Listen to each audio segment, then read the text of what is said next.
आज मैं इस वीडियो में बात करने वाला हूँ इम्तियाज जलील साहब, जो कि महाराष्ट्र के औरंगाबाद से खासदार थे। मतलब खासदार सांसद को बोला जाता है महाराष्ट्र के अंदर मराठी में। और फिलहाल अभी यहाँ पर आप देख सकते हैं कि यहाँ पर औरंगाबाद के अंदर उनके घर पर, और औरंगाबाद के अंदर शाहरुख खान के नाम से फेमस है इम्तियाज जलील साहब, और इन्होंने अपने घर का भी नाम मन्नत रखा। तो इनके घर पर देख सकते हैं कि कितने गरीब तबके के जो लोग हैं, जो आप लोगों ने कुछ महीने पहले सुना होगा कि एक स्कैम हुआ था। उस स्कैम के तहत बहुत सारे लोगों का पैसा डूब चुका है उसमें, और उस स्कैम का नाम है आदर्श स्कैम। और उस आदर्श स्कैम कब चर्चा में आया? जब इम्तियाज जलील साहब ने उसको संसद में भी आवाज उठाने का काम किया, फिर उसके बाद से सड़कों पर जाकर भी आवाज उठाने का काम किया। जितने भी खाता धारक थे इस आदर्श घोटाला के अंदर, उन सबों के साथ जाकर सड़कों पर उतरकर धरना प्रदर्शन जो भी इनसे हो सकता था वो करने का काम किए इम्तियाज जलील साहब। उसके बाद से ये चर्चा में आए, क्योंकि इसमें जितने भी लोग हैं, इसमें जितने भी लोगों का पैसा लगा है और ये घोटाला हो गया, और इसके बाद से बहुत सारे लोग सड़कों पर आ गए। और उस टाइम जब ये घोटाला हुआ, उस टाइम इम्तियाज जलील साहब खासदार थे औरंगाबाद के। और यहाँ पर देख सकते कोई इसमें मुस्लिम नहीं, क्योंकि इसके पार्टी पर इन पर आरोप जो लगता है कि इसी मुस्लिमों के काम करते हैं, मुस्लिमों के लिए आवाज उठाते हैं। तो यहाँ पर आप देख सकते हैं कि इसमें से मुझे नहीं लगता कि कोई मुस्लिम है। आप उसके कपड़े से देख सकते हैं, जैसे मोदी जी कहते हैं ना कि कपड़े से पहचान हो जाती है।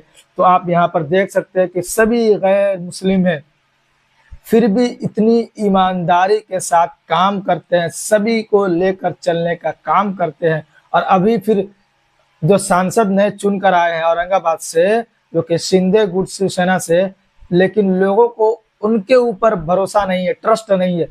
किस पर है?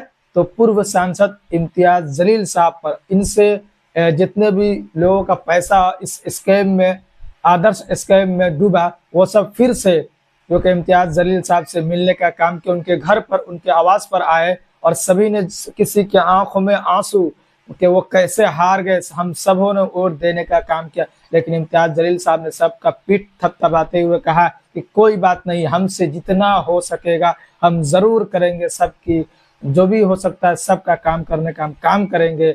और जो कि अभी प्रेजेंट का जो सांसद, उसके पास न जाकर के पूर्व सांसद के पास आए, और इन सब को विश्वास है कि इसी से हमारा काम हो सकता है, और यही जो विपक्ष में रहकर भी आवाज उठाने का काम करेंगे, और हमारा जो भी पैसा फंसा हुआ है हमारे खाता में वो दोबारा आ सकता है। वो किसकी वजह से? अगर इम्तियाज जलील साहब मेहनत करेंगे। जैसे कि पूर्व में इन्होंने लाठियां खाई,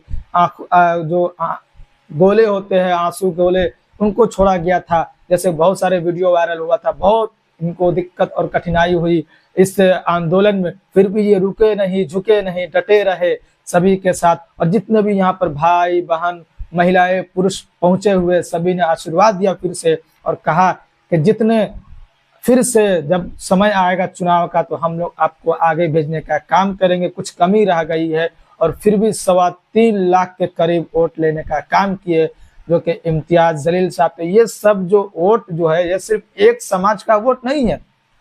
और एक बात और, जो इम्तियाज जलील साहब हारे, किसी गैरों ने इनको हराने का काम नहीं किया है, बल्कि अपनों ने ही इनको हराने का काम किया है। और ये बहुत पुरानी परंपरा है कि बड़े बड़े लोगों को किसी ने शिकस्त दी है, और चाहे वो चापलूसी से या पीछे से वार करके, तो वो अपने ही लोगों ने उनको पीछे करने का काम किया। तो ये मैंने आपको इम्तियाज जलील साहब के बारे में बताने की कोशिश किया कि हार होने के बावजूद भी सभी का जो मनोबल गिरा हुआ था उसको उठाने का काम किया, और सभी से मिल रहे हैं, ऑफिस में काम कर रहे हैं, और सड़कों पर जो उनसे मिलने के लिए आ रहे हैं, उनके घर पर देख सकते हैं कि बैक साइड में, सड़क पे, उनके घर के पास, उनके बाहर जो होता, सभी के पास लोग कितने बैठे हुए। और ये सब वो है जो आदर्श स्कैम में जो फंसे हुए, जिनका पैसा फंसा हुआ आदर्श घोटाला के अंदर, वो लोग इनके पास इम्तियाज जलील साहब के पास पहुंचे हुए कि हमारा काम आप ही कर सकते हैं और करा सकते हैं।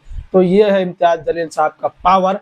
मतलब लोगों के दिल में उनके लिए कितना जगह है आप यहाँ पर देख सकते हैं कि हारने के बाद भी ऐसा लगता है कि वो जीते हुए सांसद है। तो ये है MIM का पावर और असदुद्दीन ओवैसी साहब के जो रहनुमाई करते हैं, जो उनके नीचे काम करते हैं, उन लोगों का पावर और खास तौर से इम्तियाज जलील साहब का पावर ये दर्शाता है। उम्मीद करता हूँ कि ये वीडियो आपको अच्छा लगा होगा। फिर मिलते हैं आपसे किसी और दिन किसी और वीडियो के साथ।